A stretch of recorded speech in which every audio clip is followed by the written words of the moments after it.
మరి దినములు చెడ్డగా ఉన్నాయి ప్రియులారా.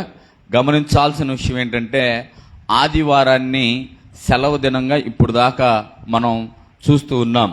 ఇక నుంచి ఆదివారం సెలవు దినం కాదు, ఆదివారాన్ని తీసివేసి శుక్రవారానికి మారుస్తున్నారు మోడీ గారు చేస్తున్న ప్రయత్నం.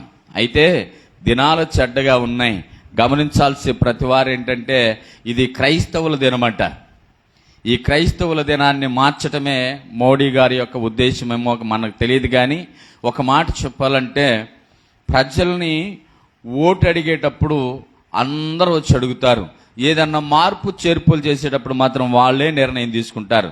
ప్రజల నిర్ణయాలతో పని లేదు. ఎందుకంటే ఓటేయించుకున్నాం, గెలిచాం, మిద్దె మీద ఎక్కాం, గద్దె మీద ఎక్కాం, ప్రజల నెత్తి మీద కాలేసి తొక్కాం. ఇక అంతవరకే ఏ నాయకుడైనా చేసే పని. అయితే ఇక్కడ గమనించాల్సిన విషయం ఏంటంటే ప్రతి విషయంలో కూడా ప్రజల ఐక్యత కూడా కావాలి. అయితే దినములు చెడ్డయని చెప్తున్నాను కదా, వచ్చేసింది, అంత్య దినాలు వచ్చినాయి కాబట్టి ఇలాంటివి సహజంగా జరుగుతాయి. ఆశ్చర్యపడాల్సిన పని ఏం లేదు. ఆదివారాన్ని తీసేసి శుక్రవారమో శనివారమో పెట్టడంలో పెద్ద ఆశ్చర్యం లేదు. నిన్నగాక మొన్న 3 రోజుల క్రితం నేను మరి గుంటూరులో వాక్యం చెప్పడానికి వెళ్ళాను. తెలుగు బాప్టిస్ట్ చర్చిలో కన్నవర తోటలో వాక్యం చెప్పడానికి వెళ్ళినప్పుడు వెళ్ళేటప్పుడు ఎండవేళలో బాగా ఇబ్బంది పడి వెళ్ళాను. అయినప్పటికీ దేవుడు అక్కడ బలపరిచి వాడుకున్నాడు. ఆ తర్వాత అక్కడ కొంతమంది లాయర్లు చాలామంది కలిస్తే వాళ్ళు నాతో మాట్లాడుతున్నాడు. పాస్టర్ గారు మీకు విషయం తెలుసా? ఏం తెలుసు అంటే అన్నీ అయిపోయినాయి, ఇంకొక చిన్న పేపరే ఉంది, దాని మీద కూడా అయిపోతే ఆదివారం సెలవు దినంగా ప్రకటించడం లేదు. ఇక ఆదివారాన్ని తీసి పక్కన పెట్టేసి ఎందుకు చేస్తున్నారంటే అది బ్రిటిష్ వాళ్ళు చేసింది అన్నారు. బ్రిటిష్ వాళ్ళు చేసింది. నిజంగా డైరెక్ట్గా పాపం ఎవరన్నా ఆయన అక్కడికి వెళ్ళేలాగా చేయగలిగితే మనం డైరెక్ట్ మాట్లాడలేం. కానీ ముఖ్యమంత్రులతోనైనా ప్రధానమంత్రులతోనైనా లేకపోతే ఏ ఐందవ సహోదరుడితోనైనా మాట్లాడగలం. బ్రిటిష్ వాళ్ళు పెట్టారు, అందుకే దీన్ని తీసేస్తున్నామంటే నేను ఒకే మాట అడుగుతాను, ఏ జాతి వాడు ఆ జాతి వాడు ఆ పనులు చేసుకొని ఎవడు బతకట్లేదు. ఏ జాతి వాడు ఇప్పుడు చెప్పులు కుట్టాలంటే ఒకడు కావాలా, బట్టలు ఉతకాలంటే ఒకడు కావాలా, అవును కదా, ఇల్లు గడగాలంటే ఒకళ్ళు కావాలి. ఇలాగా ఎవరి పని వాళ్ళు చేసుకునే వాళ్ళు అయితే డిమాండ్ చేయొచ్చు. కానీ ఎవరి మీదో ఆధారపడే వాళ్ళకి డిమాండ్ ఎందుకండి? అవునా కదా. ఇప్పుడు ముసలాం ఉంది, ఆ ముసలాంకి అన్నీ కోడలో మనవరాలో చేయాలి. ఆమె అట్టగాదిట్టాన్ని డిమాండ్ చేయొచ్చా? భారతదేశంలో ఉన్న ప్రతి మానవుడు క్రైస్తవుడి మీద ఆధారపడే బతుకుతున్నారు. దేవునికి స్తోత్రం. క్రైస్తవ దేశాల మీద ఆధారపడి బతుకుతున్నారు. అటువంటిది క్రైస్తవులు అంటే మరి అంత చులకనగా చూడడం కూడా మంచిది కాదు. అవునా కాదు? ఫోన్లు ఎక్కడి నుంచి వచ్చినాయి, ఫ్యాన్లు ఎక్కడి నుంచి వచ్చినాయి, లైట్లు ఎక్కడి నుంచి వచ్చినాయి, ఏరోప్లేన్లు ఎక్కడి నుంచి వచ్చినాయి, ఇవన్నీ కూడా ఎవరు చేసినాయి, ఎక్కడి నుంచి వచ్చినాయో చూస్తే ఒకసారి ఆలోచించు. క్రైస్తవుల రోజునంట మార్చేస్తాడంట. క్రైస్తవులు సాధించి తయారు చేసిన ప్రతిదీ మాత్రం వాళ్ళు వాడుకోవాల్సిందే. క్రైస్తవుడు లేని లోకం అసలు లేదండి, ఖచ్చితంగా చెప్తున్నాను. కాబట్టి ఇలాంటి దినాలు వస్తాయని కంగారు పడాల్సిన పనే లేదులే. కానీ ఒక మాటలో చెప్పాలంటే దేవుడే అనుమతిస్తున్నాడేమో. దేవునికి స్తోత్రం. అవునా కాదా? ఇప్పుడు దేవుడు తన ప్రజల్ని ఒక్కొక్కసారి తన శత్రువులకి అప్పచెప్పే అవకాశం కూడా ఉంది. అలాగే దేవుడే చేయిస్తున్నాడేమో. మనకు ఒక మాట చదివించి నేను ముందుకెళ్ళాలని ఆశ కలిగి ఉన్నాను. చూద్దాం ఒకసారి. ఎఫెసీయులకు రాసిన పత్రిక 5వ అధ్యాయము 15వ వచనంలో చాలా చక్కని మాట రాయబడి ఉంది. ప్రియులారా, ఈ మాటను ఒకసారి చూద్దాం. దినములు చెడ్డవి గనుక మీరు సమయమును పోనీయక సద్వినియోగము చేసుకొనుచు అజ్ఞానుల వలె కాక జ్ఞానుల వలె నడుచుకొనున్నట్లు జాగ్రత్తగా చూచుకొనుడి. పరిశుద్ధుడైన తండ్రి, కృప కలిగిన దేవా, కనికరము కలిగిన తండ్రి, నీ వందనాలు, స్తోత్రాలు ప్రభా. నీ చిత్తంలో నీ ఇష్టంలో మరొక మారు ఈ రీతిగా ప్రార్థన చేస్తున్నాం. నిజమే, దినములు చెడ్డవే, సమయాన్ని పోనీయక అని లేఖనాలు రాస్తుంటే చాలామంది సమయాన్ని పోనిస్తూ సద్వినియోగం చేసుకోలేక దుర్వినియోగం చేసుకుంటున్నారు. మరి కొందరైతే ప్రభా నీ పాద సన్నిధిలో అయా నువ్వేం మాట్లాడతావో, నువ్వెలా మాట్లాడతావో, ఏమని అది ఎలా అర్థం చేసుకోవాలో అని ఆతృతతో, భయముతో, భక్తితో, ఆశతో కొందరు నీ సన్నిధిలో ఉన్నారు. ప్రభువా, మాతో మీరు మాట్లాడుచుండగా మేమందరము కూడా నాయన సమయాన్ని సద్వినియోగం చేసుకునే జ్ఞానాన్ని మాకు దయచేయమని, నాయన అజ్ఞానుల వలె కాదు కానీ జ్ఞానుల వలె అనగా నీ బిడ్డల వలె నాయనా ఇదిగో నా తండ్రి మేము ఉండడానికి సహాయం చేయి. వచ్చిన బిడ్డలను దీవించి, రావాల్సిన వారు నడిపించి, శబ్దాంతరాల ద్వారా వింటున్న బిడ్డలను, లైవ్లో వీక్షిస్తున్న బిడ్డలను కూడా మీరు దీవించమని యేసు నామములో మా మనవులు అడిగి పొందుకొని ఉన్నాం పరమ తండ్రి, ఆమెన్. ప్రియులారా, జాగ్రత్తగా గమనించండి. మరి ఈ మధ్య కాలంలో నాకు ఖచ్చితంగా మే నెల 3వ తారీఖు నుంచి బాగోటలేదు. 3వ తారీఖు నుంచి బాగోటలేదు. అయితే 3వ తారీఖు, 4వ తారీఖు మరలా ఒకసారి జ్ఞాపకం చేస్తున్నా. 3 నైటు, 4 నైటు నా పరిస్థితి ఎలాంటిదంటే ఆక్సిజన్ పెడితే బాగుండు అని ఊపిరాడని అంత పరిస్థితి. అయితే ఆ 2 రోజులు అలాగే ఉండి 5వ తారీఖు కట్టుకుంటా, మేబీ 5వ తారీఖు వచ్చి ఈ చర్చిలో వాక్యం చెప్పాను. శ్వాస తీసుకోవటం కష్టమైనప్పటికి కూడా ఎందుకు ఈ మాటలు చెబుతున్నానో మీరు జాగ్రత్తగా ఆలోచిస్తే సరిపోతుంది. మీరు ఎక్కువగా ఏం అవసరం లేదు, చిన్న లాజికల్గా ఆలోచించండి. 5వ తారీఖు వచ్చి వాక్యం చెప్పాను. 6వ తారీఖు ఉదయం మరలా 6వ తారీఖు అంటే 5వ తారీఖు నైటు నాకు శ్వాస అందలేదు. మరలా కూడా అలాగే కష్టపడి బాధపడి ఉదయాన్నే లేచి హాస్పిటల్కి వెళ్ళాను. హాస్పిటల్కి వెళ్ళి వచ్చిన తర్వాత 6వ తారీఖు సాయంత్రం ఎక్కడి నుంచి ఎండిగంపాలెం దరిదాపుగా 60-70 కిలోమీటర్లు మరలా వెళ్ళి వాక్యాన్ని చెప్పొచ్చాను. బడాయి కోసం కాదు. ఎందుకు చెప్తున్నాను ఈ మాట వినండి జాగ్రత్తగా. బడాయి కోసం కాదు, కానుకల కోసం కాదు, లేకపోతే నేను వెళ్ళటం వల్ల వాళ్ళు ఏదో బాగా ఇదవుతారని కాదు. కానీ వాళ్ళు అన్నమాట ఒకటే, నాకు బాగోలేదు అని అంటే మీరు వస్తే సంతోషం అన్నారు. జాగ్రత్తగా వినాలి ఈ మాటని. ఏంటంట, నాకు బాగోలేదండి, నేను హాస్పిటల్కి వెళ్ళి వచ్చాను, రాత్రికాల సమయంలో నాకు శ్వాస సరిగ్గా అందలేదు, చాలా ఇబ్బంది పడ్డానంటే అయ్యగారండి మీరు వస్తారని ప్రకటన చేశామండి, కానీ మీరు వస్తే మాకు సంతోషం, మేమందరం హ్యాపీగా ఉన్నామండి, మీరు వస్తారండి అన్నప్పుడు నాకేమనిపించింది? మానేయాలనిపించిద్దా? బలహీనతలో ఉన్న బలపరిచే దేవుణ్ణి నమ్మి ఆపరనే బండేసుకొని వెళ్ళిపోయాను.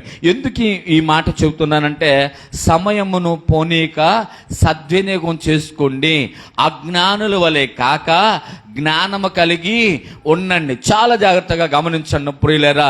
చిన్న తలనొప్పి వచ్చినప్పుడు, లేకపోతే బంధువులు వచ్చినప్పుడు, లేకపోతే ఏదన్నా పైన ఇంకొక పని అంటే అనుకున్న దానికన్నా ఇంకొక పని పైన పడినప్పుడు, చిన్న బలహీనతప్పుడు మనం దేవుని యొక్క సమయాన్ని దొంగిలించకూడదు, ఆ సమయాన్ని దుర్వినియోగం చేయకూడదు. ఇక్కడ రాయబడిన మాట ఏంటంటే దినములు చెడ్డవి గనక మంచి రోజులు కాదు కాబట్టి ఆ ఉన్న సమయాన్ని క్షణమా, అరక్షణమా, లేకపోతే నిమిషమా, గంటల రోజుల అనేది ఆ ఎంత టైం దొరికితే అంత టయాన్ని పోనీయకుండా సద్వినియోగం చేసుకున్నవాడు ఎలా ఉంటాడంట?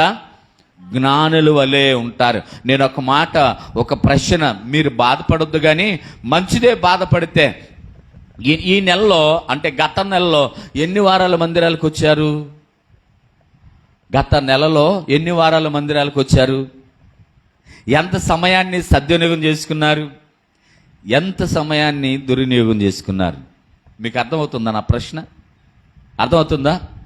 గత నెలలో, ఆ పై నెలలో ఎంత సమయాన్ని సద్వినియోగం చేసుకున్నారు? జ్ఞానుల వలె ఉన్నారా, అజ్ఞానుల వలె ఉన్నారా?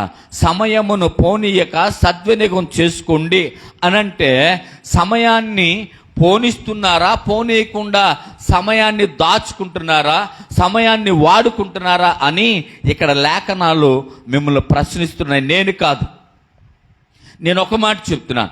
నేను బలహీనుడు అయ్యుండి ఎందుకు వెళ్ళామంటే పాస్టర్ గారు మీకు కానుకలు వస్తాయని వెళ్ళుంటారు అని మీరు అనొచ్చు.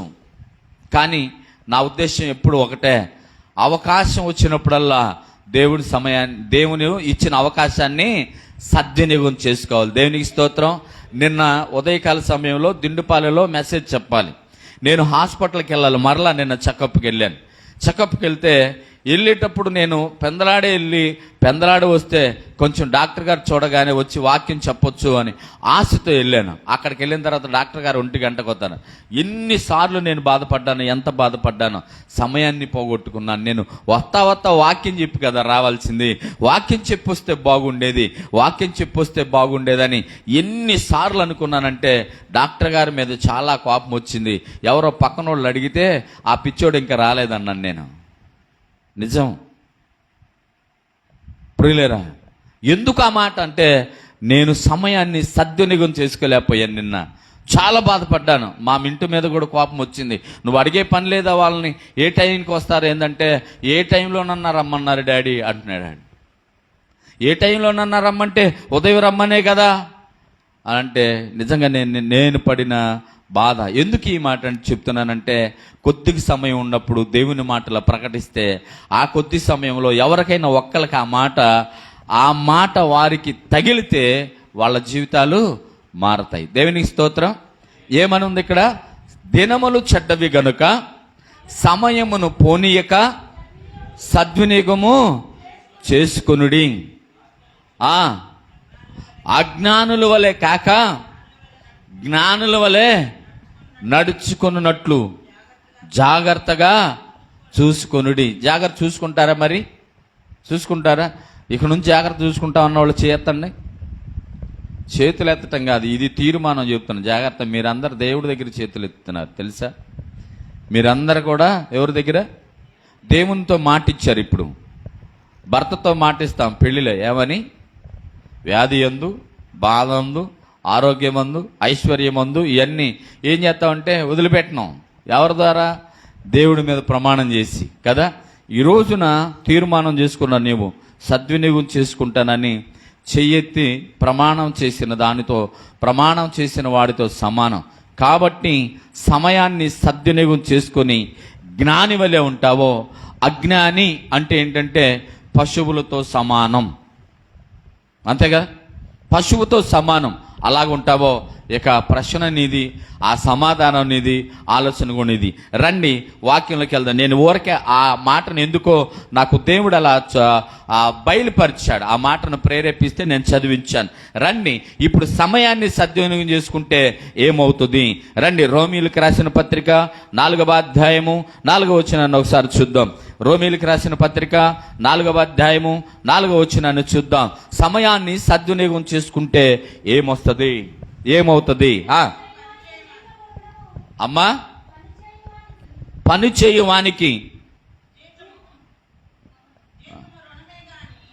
చేయువానికి జీతము రుణమే కానీ ఏంటది? దానమని. జాగ్రత్తగా గమనించాలి. ఇప్పుడు ఏంటంట?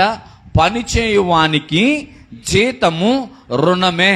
ఇప్పుడు నేను ఒక మాట చెప్తున్నాను, వినండి ప్రియులారా. ఎంప్లాయీస్ ఉన్నారు, ఇక్కడ వ్యాపారాలు చేసే వాళ్ళు ఉన్నారు, చదువుకునే వాళ్ళు ఉన్నారు, అలాగే ఇంట్లో ఉన్నవారు ఉన్నారు. ప్రతి వారు దేని కొరకు ఎదురు చూస్తారు? జీతం. ఎంప్లాయీస్ అయితే నెల వచ్చే జీతం కోసం, లేదు పొలం పనికి వెళ్ళే వాళ్ళు అయితే రోజు వచ్చే జీతం కోసం. ఇంట్లో ఉన్న గృహిణి కూడా ఎదురు చూస్తూ ఉంటుంది ఏదో ఒక జీతం, అంటే తన భర్త తన పిల్లలు తెచ్చే జీతం కొరకు ఎదురు చూస్తారు. అలాగే చదువుకున్న వాళ్ళు ఏంటంట, చదువుకున్న దానికి మరలా రిటర్న్ అనగా మార్కులు, పాస్ కోసం, లేకపోతే విజయం అనే జీతం కోసం ఎదురు చూస్తూ ఉంటారు.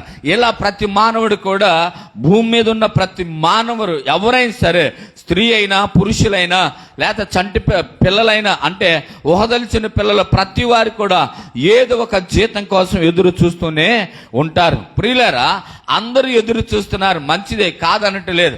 అయితే ఏ జీతం కోసం ఎదురు చూస్తున్నారంటే భౌతికమైన వాటి కొరకు మాత్రమే ఎదురు చూస్తున్నారు.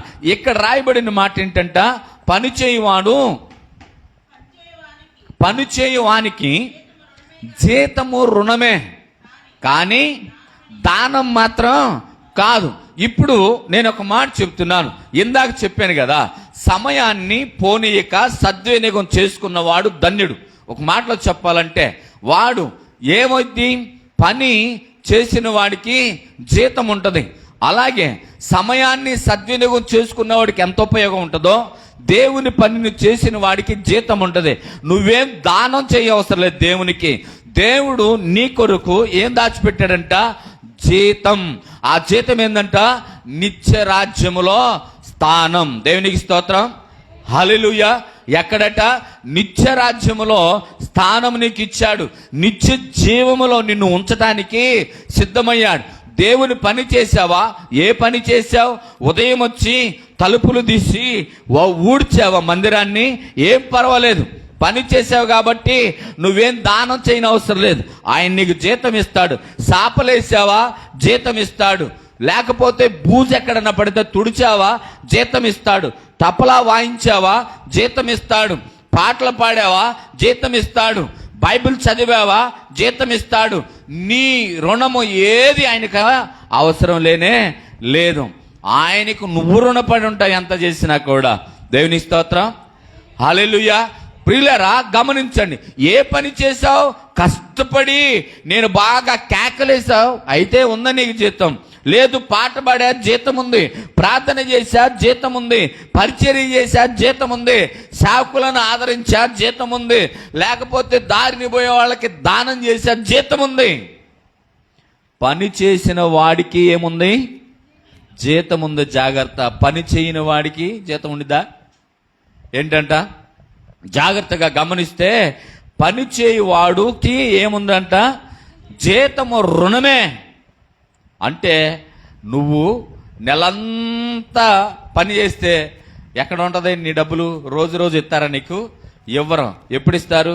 నెల తర్వాత 3వ తారీఖు, 4వ తారీఖు, 5వ తారీఖు, 10వ తారీఖు మొత్తం ఏం చేస్తారు?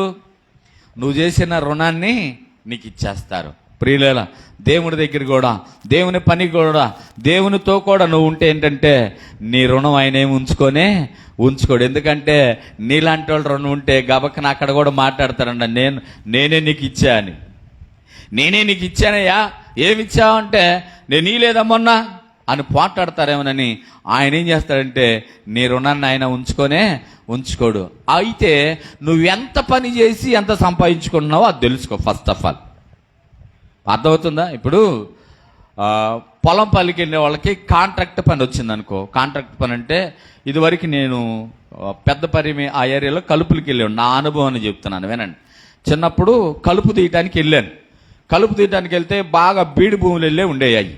అయితే ఒక పట్టి చూపించి, ఈ పట్టికి మొత్తం ఎంత అంటే 50 రూపాయలు కాంట్రాక్ట్ అనమాట. ఎవరి దాళ్లే తీసుకోవాలి, ఎవరి దాళ్లే తీయాలి. ఇంకోళ్ళు తీయటానికి కూలికి వెళ్తే ఒకళ్ళకొకళ్ళు ఎదురొచ్చి పని చేస్తారు. అయితే అది ఎలా ఉంటుందంటే ఆ కలుపు తీసి ఆ గడ్డి తీసుకెళ్ళి బయట పడేయాలి. నీకు 50 రూపాయలు కావాలంటే అది మొత్తం నువ్వే చేయాలా, ఇంకోళ్ళు చేయటానికి లేదు. ఎవరి దాళ్లే కాంట్రాక్ట్. ఇప్పుడు ఎవరి దాళ్లే చేయాలనుకో, ఒకటి తీసి ఒక పట్టె కలుపు తీసినోడు ఏంది 50 రూపాయలు సంపాదించుకోడు. ఇంకో పట్టె తీస్తే 100 రూపాయలు, ఇంకోటి తీస్తే 150. అంటే చేసుకున్నవాడికి చేసుకున్నంత. నేనైతే 7 నుంచి 6 దాకా తీసేసి పడిపోయినాక కూర్చున్నాక నా వల్ల కావట్లేదు. మా బాబాయ్ తిడుతున్నాడు, పని చేయరా డబ్బులు వస్తాయి. ఏం చేసేది? ఇదంతా బురద. నా వల్ల అయితే నిజంగా దేవుడు ఎందుకో మరి నాకు తెలియదు కానీ అన్నీ రుచి చూపించాడు. ఈ పనిలో మాత్రం నిలబెట్టేశాడు. దేవునికి స్తోత్రం. నువ్వు చేయాల్సిన పని ఇదిరా అబ్బాయి అని అన్నాడు. అంటే అసలు మీకు మాట చెప్పాలంటే భయంకరమైన కష్టమైన పని ఇదే కాదా? కలుపు తీయంటే 7 నుంచి 6 దాకా తీసి ఇది కష్టమైన పని అనుకునేవాడిని. పార పని చేయంటే అది భలే కష్టమైన పని అనుకున్నా. ఇంకోటి చేయమంటే అది కష్టమైన పని అనుకున్నా. కానీ అన్నిటికన్నా కష్టమైన పనిలో సుఖంగా నిలబెట్టాడు దేవుడు నన్ను. చప్పట్లు కూడా దేవుడి నామాన్ని కనపరచాడు. ఇప్పుడు చెప్పండి, ఎంత చేసుకున్నవాడికి అంతే వచ్చింది, అవునా కదా? నువ్వు వచ్చి ఒక గ్లాసుడు మంచినీళ్ళు ఇస్తే గ్లాసుడిదే ఉంటుంది, బిందిస్తే బిందే ఉంటుంది, పని చేస్తే పనే ఉంటుంది. అయితే ఇక్కడ పని చేసే ప్రతి వాడికి కూడా ఏముందంట? రుణం ఉంది. నువ్వు దానమేం చేయట్లేదు. దానం చేయమని ఆయన అడగలేదు నిన్ను. దేవునికి స్తోత్రం. ప్రతి వాళ్ళు 5 ఏళ్ళు ఇచ్చి బిళ్ళప్పిస్తారు, 10 ఏళ్ళు ఇచ్చి బిళ్ళప్పిస్తారు, 1,00,000 రూపాయలు ఇచ్చి బిళ్ళప్పిస్తారు, 2 లక్షలు ఇచ్చి బిళ్ళ. అసలు నీకు జీవితం ఇచ్చాడు కదా ఆయన. ఇచ్చాడా ఇలేదా? అవును కదా? అంబానీకి 1,000 కోట్లు ఉన్నాయి. ఎవరు ఇచ్చారు? అంబానీ ఏమనుకుంటాడే నా తెలివి అంటాడు. ఏం కాదు. దేవుడు ప్రతి వాడికి దేవుడు ఇవ్వాల్సిందే. సద్వినియోగం చేసుకునేవాడిని బట్టి, వాడుకునేవాడిని బట్టి. అర్థమవుతుందా? ఇప్పుడు చేసుకున్న వాడికి చేసుకున్నంత. ఇక నుంచి నువ్వు ఎంత చేస్తావు? ఇందాక చెయ్యెత్తాం కదా, ఇక నుంచి జాగ్రత్త పడతానండి, సమయాన్ని సద్వినియోగం చేసుకుంటానండి, ఇదిగో జ్ఞాని వలె ఉంటానండి, అజ్ఞాని వలె ఉండనండి, నేను జాగ్రత్తగా ఉంటానండి చెయ్యెత్తావు కదా. ఇక నుంచి ఎలా ఉండవు? ఇప్పుడు దాకా ఎలా ఉన్నావని నేను అడగను, ఆయన కూడా అడగడు నిన్ను. ఇక నుంచి ఎలా ఉంటావు? అమ్మా వెళ్ళి నీ భర్తను తీసుకురా అన్నాడు. అంటే నాకు భర్త లేడండి అన్నాను. అంటే పిచ్చిదల్లాగా ఉండవు.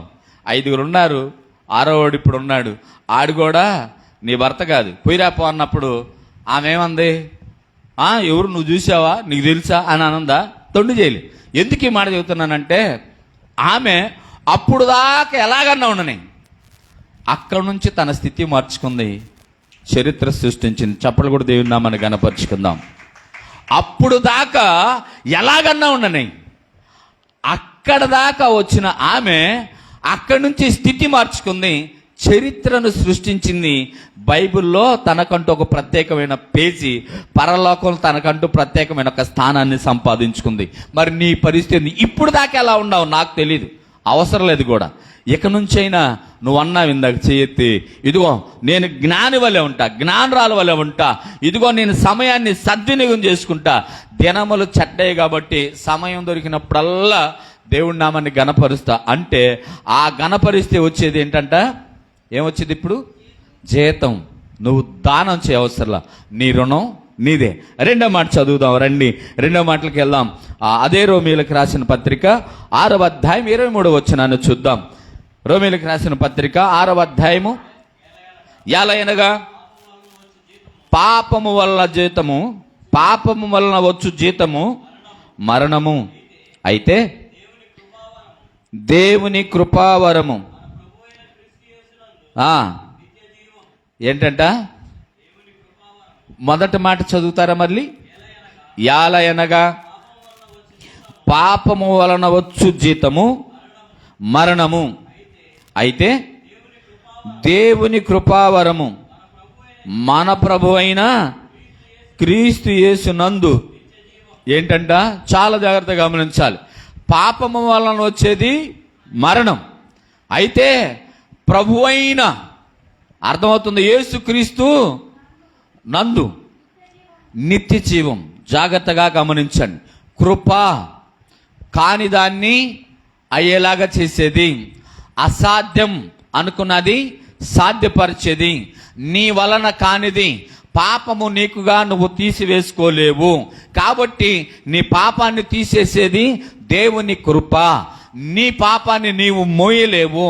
కాబట్టి నీ పాపాన్ని మోసింది ప్రభు అయిన యేసుక్రీస్తు. ఆయన కృప, ఆయన జాలి దలిస్తే మనము కృపావరాన్ని పొందుకొని ఉన్నాం. అంటే మన వల్ల కాని ప్రతిదీ కూడా ఆయన చేసి చూపించాడు. ఏం జరిగింది ఇక్కడ అంటే, యాలయనగా పాపము వలన వచ్చు జీతము మరణము. జాగ్రత్తగా గమనించాలి. పాపము అంటే ఏంటండి? వ్యభిచారమా, దొంగతనమా, అబద్ధమా, లంచగొండితనమా,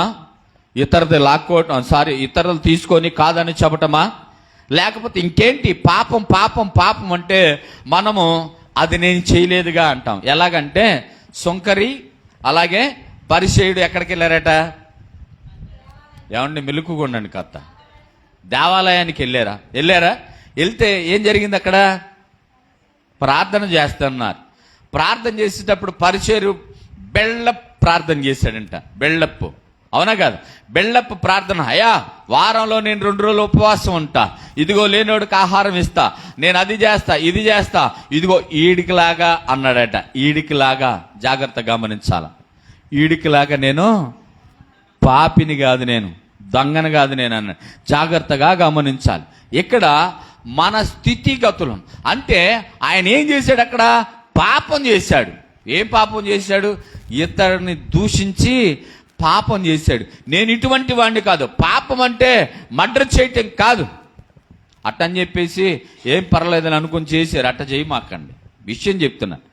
ఆజ్ఞ అతిక్రమమే పాపం. ఒక మాట వినకపోవటం కూడా ఆయనదే ఉందిలే ఆయన అట్టే చెప్తా ఉంటాడు, ఆయన చెప్పిన మనం చేయాలా?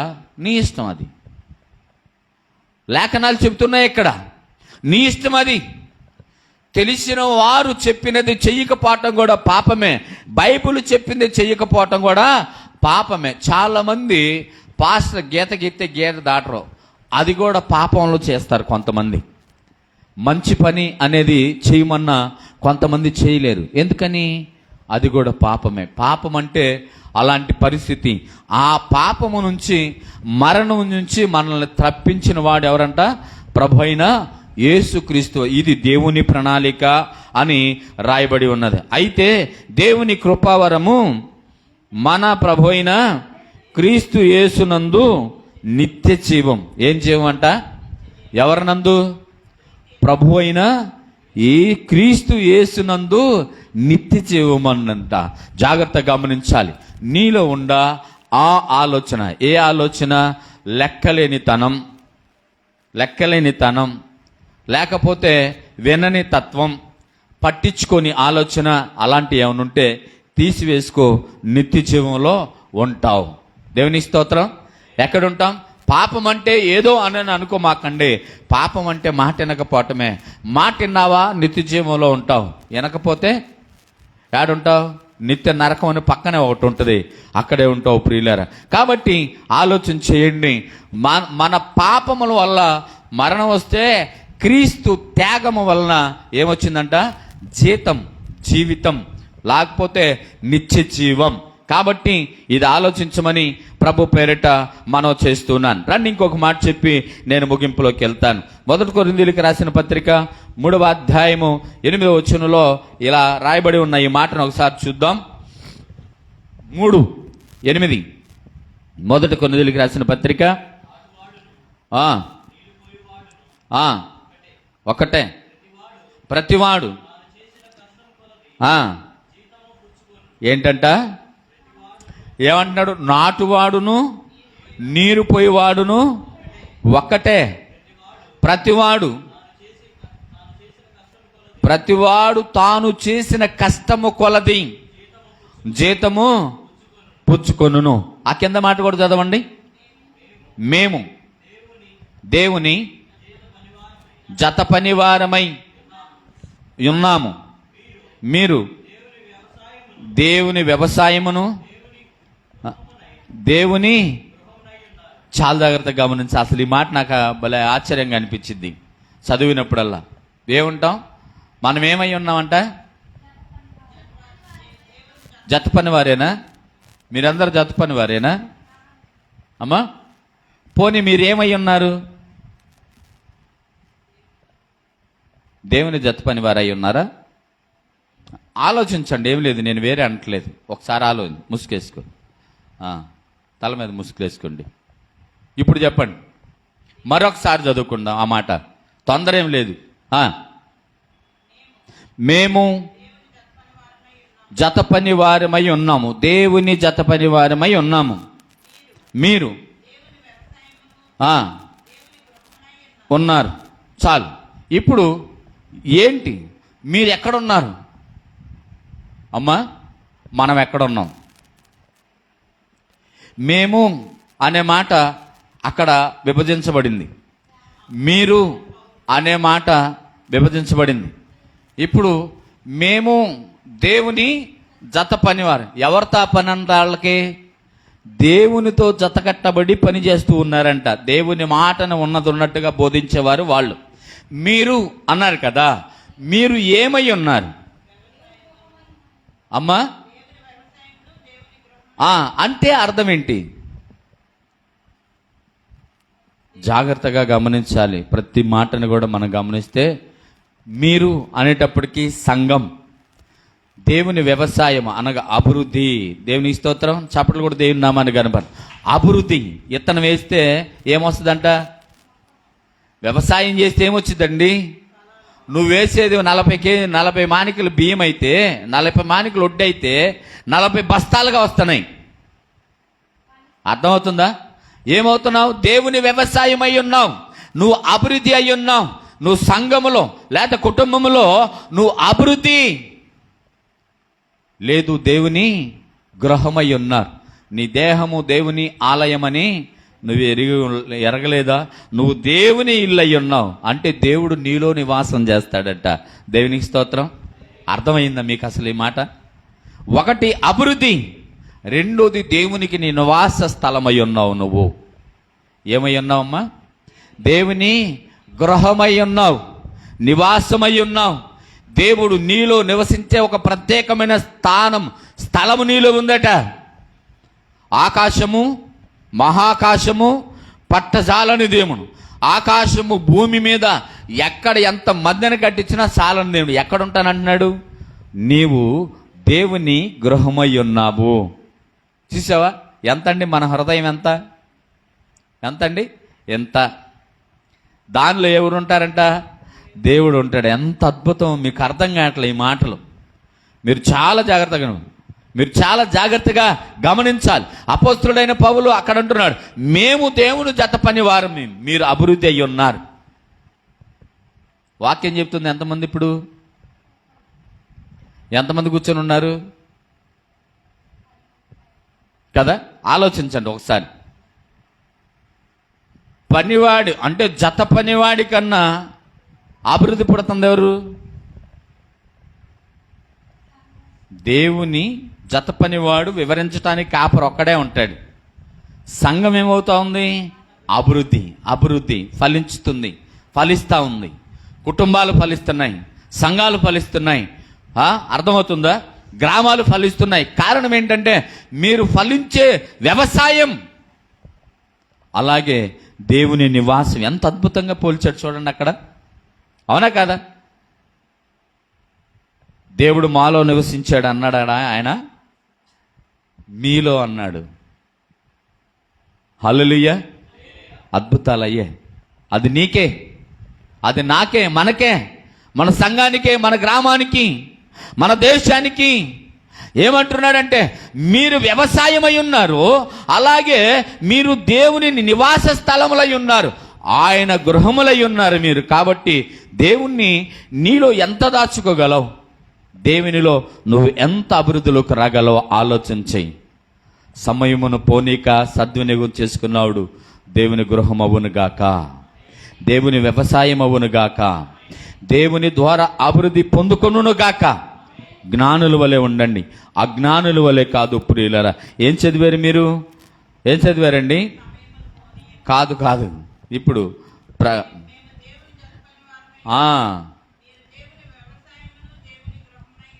ఎస్. కాబట్టి మనందరం కూడా, నేను కూడా దేవుని ఏమై ఉండాలా? గృహమునై ఉండాలి, లేక వ్యవసాయం అయి ఉండాలి అని నేను కూడా ఆశపడుతున్నా. జత పని వారమే, దేవుని జత పని వారమే, దేవునితో జత కట్టబడి పని చేస్తున్నవారు, దేవుని మాటలు ఉన్నట్టుగా ప్రకటించే వారిలో ఉండాలా, అభివృద్ధి పొందే వారిలో కూడా ఉండాలా. దేవుని గృహమై ఉండాలి. దేవుడు నాలో లేకపోతే నేను మాట్లాడలేను. దేవుడు నాలో నివాసం చేయకపోతే నేను వాక్యం చెప్పలేను. దేవుడు నాలో లేకపోతే నేను పాట పాడలేను. దేవుడు నాలో లేకపోతే నేను ప్రార్థన చేయలేను. దేవుడు నాలో లేకపోతే నేను ఊరు వెళ్ళి వాక్యాన్ని చెప్పలేను. దేవుడు నాలో లేకపోతే నేను కొన్ని వందల కిలోమీటర్ల బండిని తోలలేను. దేవుడు నాలో ఉండాలా, నేను ఆయనకి నివాస స్థలంగా ఉండాలా, ఆయన నన్ను అభివృద్ధి పరిచే వ్యవసాయంలాగా నేను ఉండాలా. దేవునికి స్తోత్రం. అలా ఉండగలిగితేనే మనము ఎక్కడికైనా వెళ్ళి మరి దేవుని పని చేయగలం. జాగ్రత్త. పని చేసి జీతాన్ని సంపాదించుకుంటావో, పని చేయకుండా పాపాన్ని సంపాదించుకుంటావో నీ ఇష్టం. కాబట్టి ప్రియులారా, ఇంకొక మాటను చదువుకుందాం. కొరింథీయులకు రాసిన మొదటి పత్రిక 3వ అధ్యాయం 16వ వచనాన్ని చూద్దాం. 14వ వచనాన్ని ఒకసారి చూద్దాం. 14వ వచనాన్ని ఒకసారి చూద్దాం. అమ్మా, పునాది మీద నిలిచిన ఎడల వాడు నీ పని అంట కనపడాలంట. ఎక్కడ కనపడాలి? పునాది మీద. ఏ పునాది?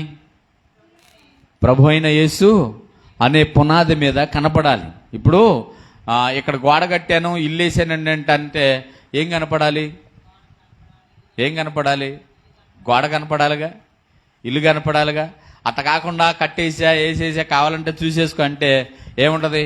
నువ్వు పని చేయలేదని అర్థం, నీకు జీతం లేదని అర్థం, నీకు నివాస స్థలం కూడా లేదని అర్థం. అక్కడ రాయబడిన మాట ఏంటంట,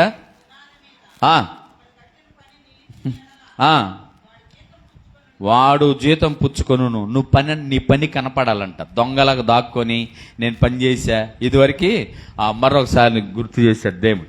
మాకు పొలం ఉండేది, ఎకరన్నర పొలం ఉండేది. మా నాన్నగారు పొలం టైర్లో అదే ఏమంటప్పుడు నాట్లు వేసిన తర్వాత వర్షం పడేటట్టుంటే వెళ్ళి గండి తీసిరా నీళ్లు బయటికి పోతాయి అని చెప్తాను. ఏంది, లేకపోతే వర్షం రాలేదనుకో గండి కట్టేసిరా నీళ్లు బయటికి పోకుండా లోపల ఉంటాయి. మా నాన్న ఏం చెప్పేవాడంటే, అబ్బాయి వెళ్ళి ఆ చివరిన గండి ఉంది కదా అది తీసిరా అంటే సరే అని చెప్పేసి వెళ్ళేవాడిని కాదు. వెళ్ళకుండా ఎక్కడ ఉండేవాడిని, గోళీలు ఆడుకుంటా ఉండేది, అచ్చుబొమ్మలు ఆడుతూ ఉండేవాడిని. ఈ సంగతి తెలిసిన మా నాన్న ఏం చేసేవాడు, వెళ్ళి ఆ గండి తీసి వచ్చేవాడు. వచ్చిన తర్వాత సాయంత్రానికి మళ్ళీ ఇంటికి వెళ్ళేవాడుగా. ఎరా పొలం వెళ్ళావా అంటే వెళ్ళా. గండి తీసాడు, తీసా. ఏ గండి తీసావంటే ఆ చివర తీసానేవాడు. ఎవరు వెళ్ళినా అదే తీసేది, మా నాన్న వెళ్ళినా అదే తీసి నేను వెళ్ళినా అయితే తీసానేవాడు. అనగానే ఆయన 2 సార్లు అడిగి 3వ సారి అడిగి బూతులు తిట్టి కొట్టబోయేవాడు, పరిగెత్తేవాడిని. విషయం ఏంటంటే అబద్ధం చెప్పేవాడిని. భయం పుట్టి వెళ్ళటానికి ఆ చెలికి వెళ్ళే పాములు ఉంటాయి, భయం పుట్టి బద్ధకం వేసి వెళ్ళేవాడిని కాదు. ఇప్పుడు పని చేస్తే ఏం కనపడిద్ది, పని కనపడిద్ది. పని చేయకపోతే కనపడిద్దా? ఇప్పుడు నేను దొంగనా కాదా? దొంగనే, అబద్ధమాడే దొంగనే. వెళ్ళకుండా ఏదేదో చెప్పా, జీతం ఎలా వచ్చింది? మా నాన్న అన్నం పెట్టేవాడు కదా ఆ రోజు.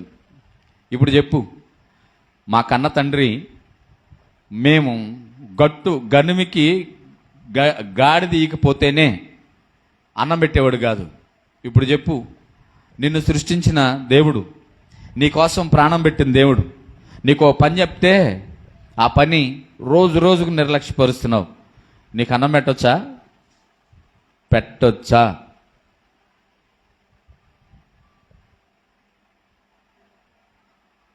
పెట్టకూడదు కదా. మరి అయినా తింటానే ఉన్నారుగా కదా. మరి ఇంకెప్పుడు ఆయన ప్రేమను మీరు అర్థం చేసుకుంటారు?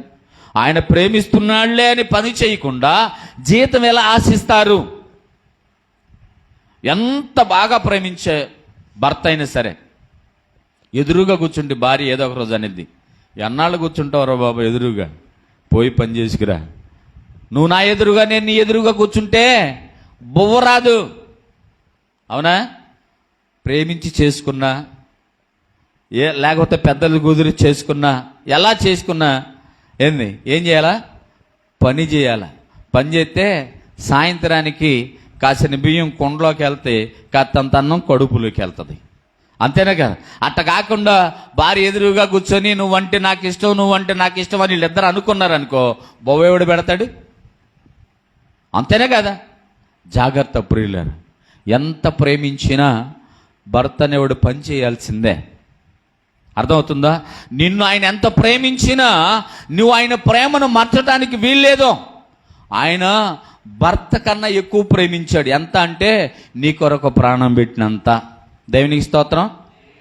అంత ప్రేమతో ప్రేమిస్తే ఆయన కోసం కొంచెం పని చేయలేవు? అసలు ఆయన కోసం కాదండి, నేను ఒక మాట చెప్తాను, ఆయన కోసం ఎవడు చేయని అవసరం. ప్రభాకర్ అనే నేను కూడా ఆయనకు అవసరం లేదు. నా కోసం నేను పని చేసుకోవాలా? ఎవరి కోసం చేసుకోవాలా? నా కోసం నేను చేసుకోవాలా, మన కోసం కాదు. మా కోసం మీరేం చేయవసరం, మీకోసం కూడా నేనేం చేయను. ఇప్పుడు చెప్పండి, ఎవరి కోసం? ఎస్, నా కోసం.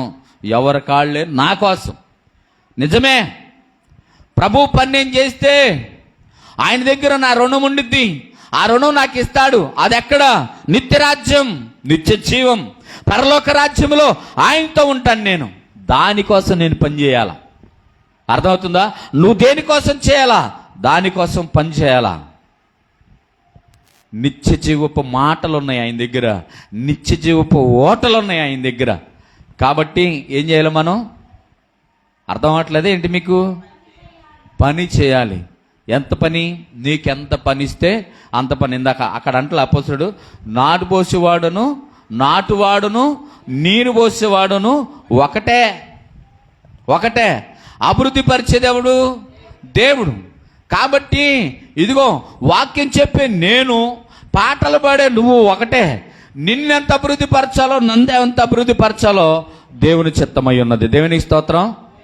నీ ప్రయాసం చూడ్డాయినా, నీ ఆశను చూడ్డాయినా, నీ కోరికను చూడ్డాయినా, నీ కష్టాన్ని చూడ్డాయినా, నీ బాధను చూడ్డాయినా, నువ్వెంత ప్రయాసపడి పరుగున మందిరానికి వస్తున్నావో చూడడా.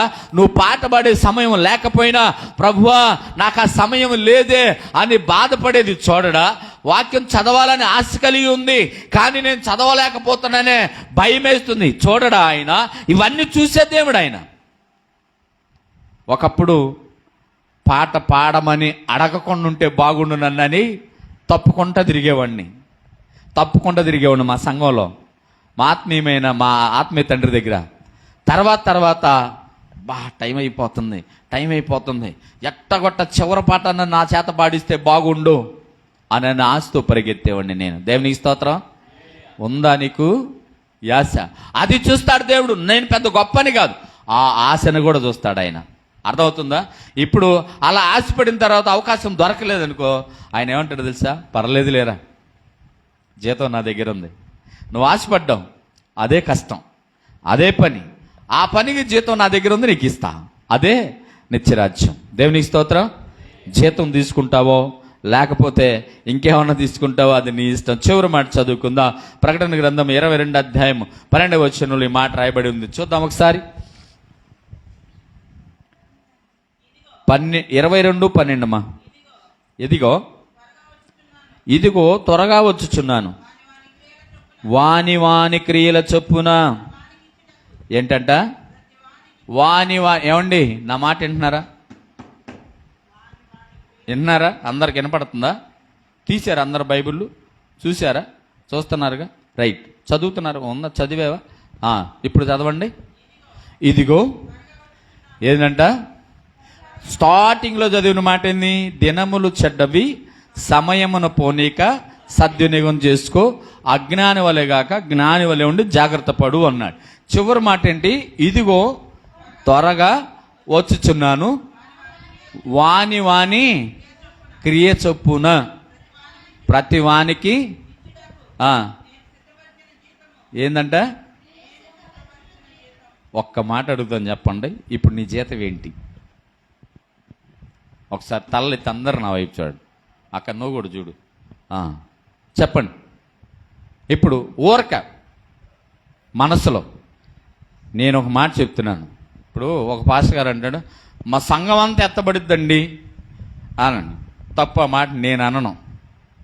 ముందు అసలు నేను ఎత్తబడతానో లేదో నాకు తెలియాలిగా. ఏమండి?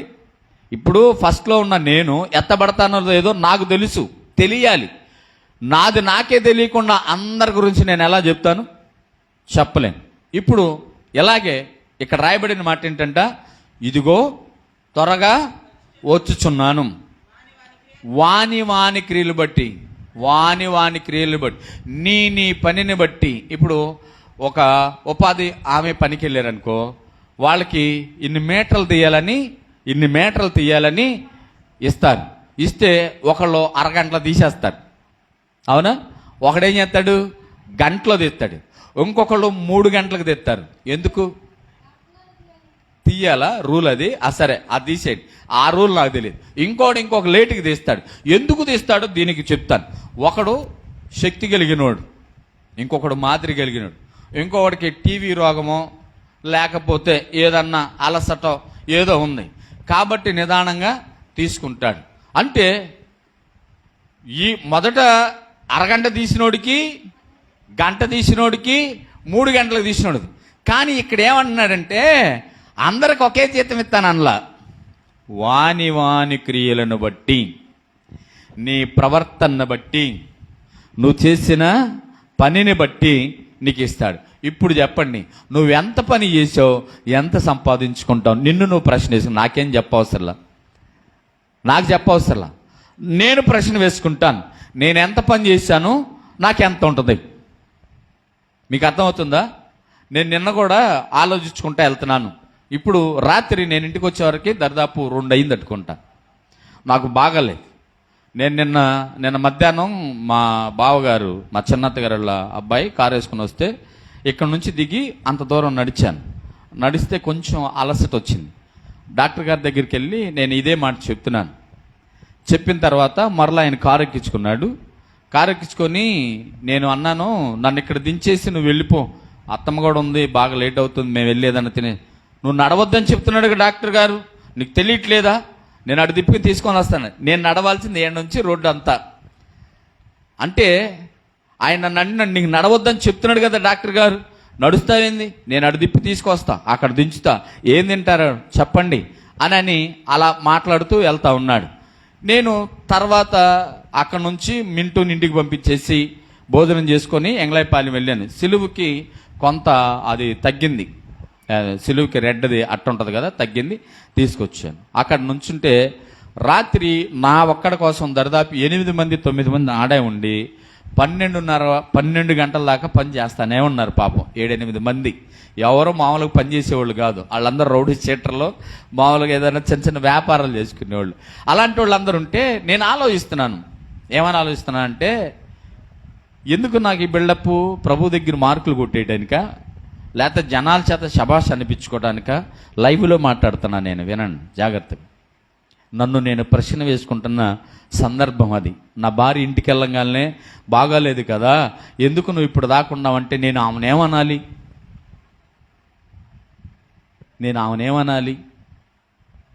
పాపం తలుపు దిగంగానే ఏం మాట్లాడలా, మెలకుండా కూర్చొని చూస్తుంది ఆమె.